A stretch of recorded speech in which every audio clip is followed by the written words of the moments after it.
ತನ್ನನ್ನು ತಾನರಿತರೆ ತಾನೇ ದೇವ. ಇಂದು ನಾವೆಲ್ಲರೂ ದೇವರನ್ನು ಹುಡುಕುತ್ತಿದ್ದೇವೆ.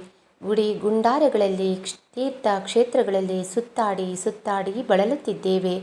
ಹೊರಗೆ ಹುಡುಕುತ್ತಿದ್ದೇವೆ. ನಮ್ಮ ಅಂತರಂಗ ನೋಡಿಕೊಂಡಿಲ್ಲ, ಅಂತರ್ಮುಖಿಯಾಗಿಲ್ಲ, ಒಳಗೆ ಶೋಧನೆ ಮಾಡಿಲ್ಲ. ಕಾರಿನ ಹೆಡ್ಲೈಟ್ ಹೊರಗೆ ಬೆಳಕನ್ನು ಚೆಲ್ಲುತ್ತದೆ.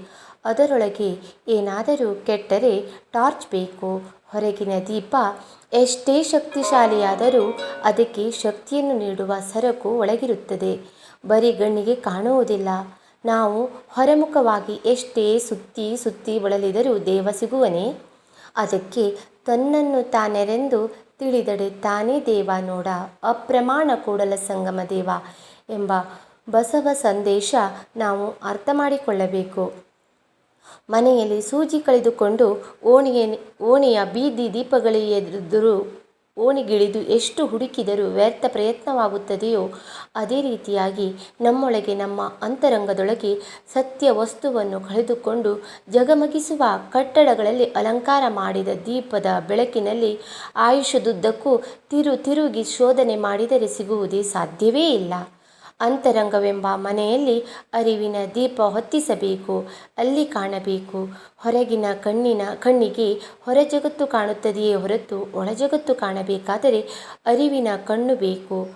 ಪ್ರಾತಿಭಜಕ್ಷಕ್ಕೂ ಉನ್ಮಿಲವಾಗಬೇಕು. ಅಂತರಂಗದ ಕಣ್ಣು ಅರಳಬೇಕು. ಅಂತರ್ಮುಖಿಯಾಗಬೇಕು. ತಾನೇ ದೇವನಾಗುತ್ತಾನೆ. ಎಲ್ಲವನ್ನರಿದು ಫಲವೇನಯ್ಯ ತನ್ನ ತಾನರಿಯದನಕ್ಕ ಎಂಬ ಅಕ್ಕನ ಸಂದೇಶ ಆಚರಣೆಯಲ್ಲಿ ತಂದರೆ ತಾನೇ ದೇವ. ತನ್ನೊಳಗೆ ಪ್ರಚಂಡ ಶಕ್ತಿ ಇದೆ. ಸತ್ಯ ವಸ್ತು ನಮ್ಮೊಳಗೆ ಹುದುಗಿಕೊಂಡಿದೆ. ನಮ್ಮ ಕೈಯೊಳಗೆ ಲಾಟೀನು ಹಿಡಿದುಕೊಂಡು ಬಿಡಿ ಹೊತ್ತಿಸಲಿಕ್ಕೆ ಕಡ್ಡಿಯನ್ನು ಕೇಳುವುದು ಎಷ್ಟು ಹಾಸ್ಯಾಸ್ಪದವೋ ಹಾಗೆ ತನ್ನೊಳಗೆ ಹುದುಗಿರುವ ಪರಾತ್ಪರ ಪರವಸ್ತುವಿನರಿಯದೆ ತಿರುಗಿ ಬಳಲಿ ವ್ಯರ್ಥ ಜೀವನ ಹಾಳು ಮಾಡಿಕೊಳ್ಳುತ್ತಿದ್ದೇವೆ. ಸುತ್ತಿ ಸುತ್ತಿ ಬಂದಿಡ್ಡಿಲ್ಲ, ಲಕ್ಷಗಂಗೆಯ ಮಿಂದಡಿಲ್ಲ, ತುಟ್ಟ ತುದಿಯ ಮೆರುಗಿರಿಯ ಮೆಟ್ಟಿ ಕೂಗಿದಡಿಲ್ಲ. ಅತ್ತಲಿತ್ತ ಹರಿವ ಚಿತ್ತದಲ್ಲಿ ನಿಲ್ಲಿಸಬಲ್ಲಡೆ ಬಚ್ಚಬರಿಯ ಬೆಳಗು ಗುಹೇಶ್ವರನೆಂಬ ಲಿಂಗವು. ಅಲ್ಲಮ ಪ್ರಭುಗಳ ಸಂದೇಶ ತ್ರಿಕಾಲ ನಿತ್ಯ ಸತ್ಯವಾದ ಸಂದೇಶ.